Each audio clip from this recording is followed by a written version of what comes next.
We're back at it, ladies and gentlemen. Hope you're all having a fine day today. In this video, we'll be discussing some news about the PS5 pre-order disaster, Sony's response to it, a quick look at the specs, along with a look at the Xbox Series X, its specs, and when it'll be opening up its pre-orders as well. Remember, if you haven't done so already, hit the subscribe button, like if you thought it was informative, and hit the bell notification to be notified of when a new video will come out. Stay tuned and enjoy.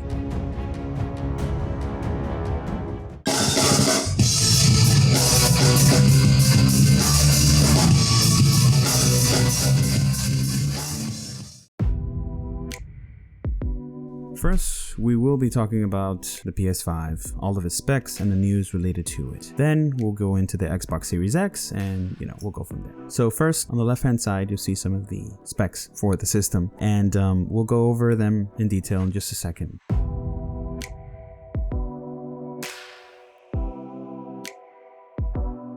But first, let's talk about the two different consoles that are coming out for the PS5. You have a standard edition and a digital edition.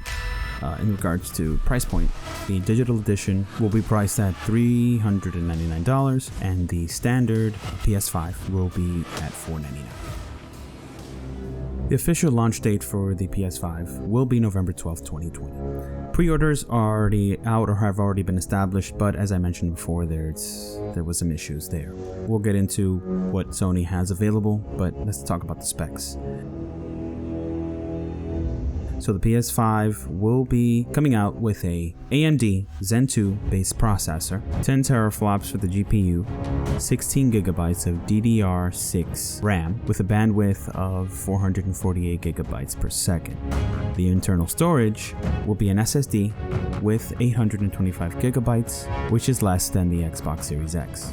There will be external storage support, but not by Sony itself. You'll have to get one from a third party. You'll also have, the most top of the line stuff right now, ray tracing, 4K gaming. You'll have up to 120 frames per second if you have a monitor or TV that outputs 120 Hertz. You will have the standard HDR technology and 8K output, of course. You will also have a 4K Blu-ray drive for the standard version alone. So let's talk a little bit more about the differences between the PS5 standard and, let's say, the digital edition.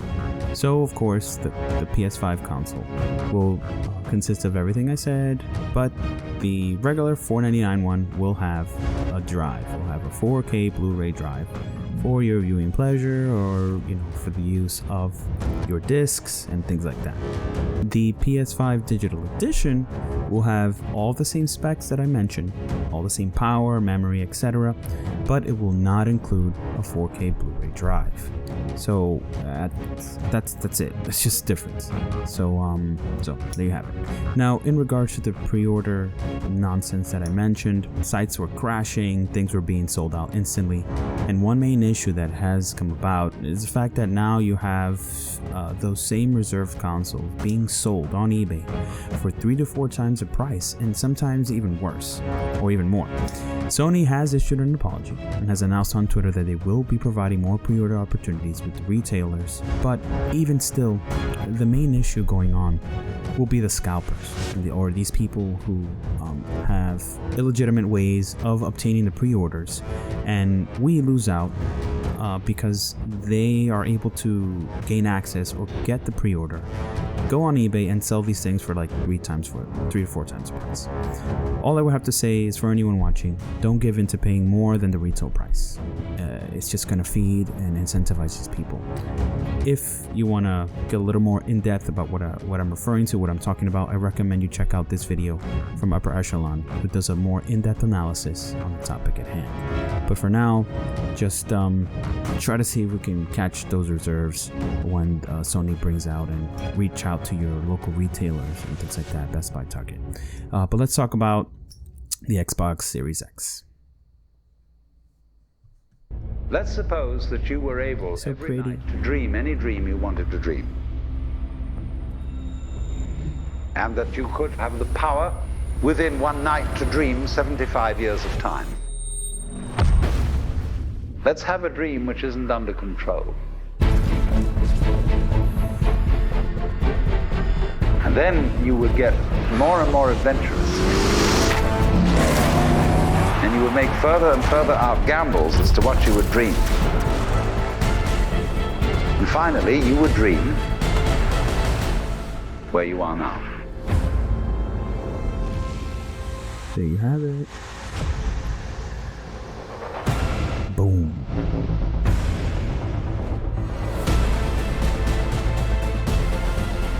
Massive, 40 stories tall.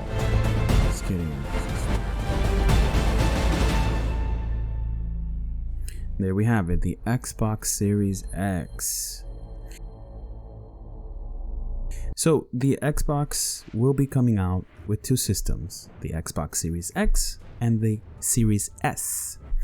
The X will cost $499 and the S will be priced at $299. But on the surface, one will have 4K gaming with a disk drive and the other will only support 1440p gaming and no disk drive. So the Xbox Series X will have an AMD processor, second gen, with a GPU that has 12 teraflops. So this is more already than the PlayStation 5. Memory will be at 16 gigabytes of RAM, DDR6 as well, with a memory bandwidth of 560 gigabytes per second for 10 gigabytes, and the rest and the other 6 will be at 336, meaning that's how fast it reads, etc. The internal storage stock that it will come with will be 1 terabyte. It will have expandable storage or support for expandable storage from Xbox themselves. Video capabilities, the game resolution will be 4K.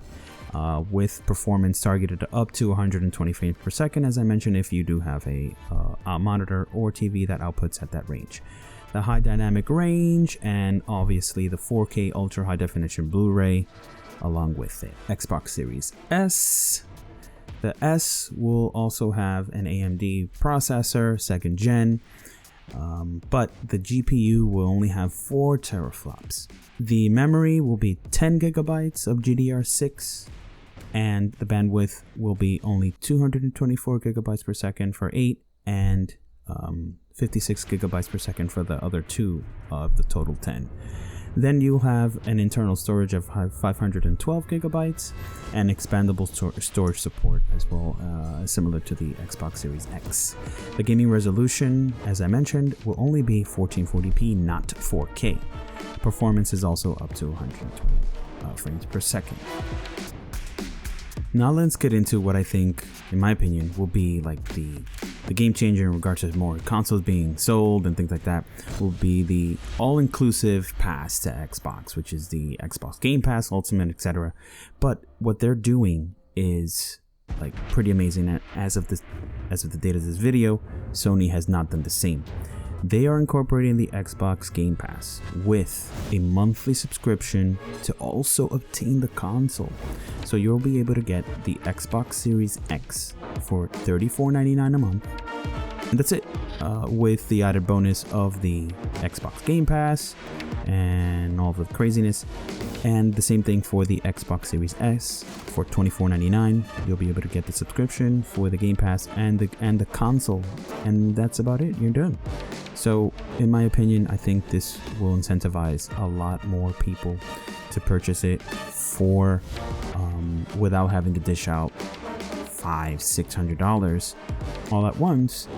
I mean, that is just in itself a huge incentive. So Xbox Series X pre-orders go live on September 22nd. This is across the board on Best Buy, GameStop, Target, all the major retailers. The pre-orders begin Tuesday, September 22nd. So get ready, be prepared, and so let me know in the comments below which system you'll get and why. I, for one, probably gonna have to get both for the sake of the channel, and you know, just be able to expand and have other options or things to review on and play, etc. but ultimately you won't see like a massive difference right now or when it launches from your current console to that, because it's just the beginning of a new stage, a new era, and you're not going to have a lot of the graphics or the craziness that you'd expect in the beginning. That'll probably come a little more down the line as developers have more time to incorporate the power the system has into the games, etc. So please share this video with anyone you think will be purchasing the system, and thank you for watching. Have a wonderful day.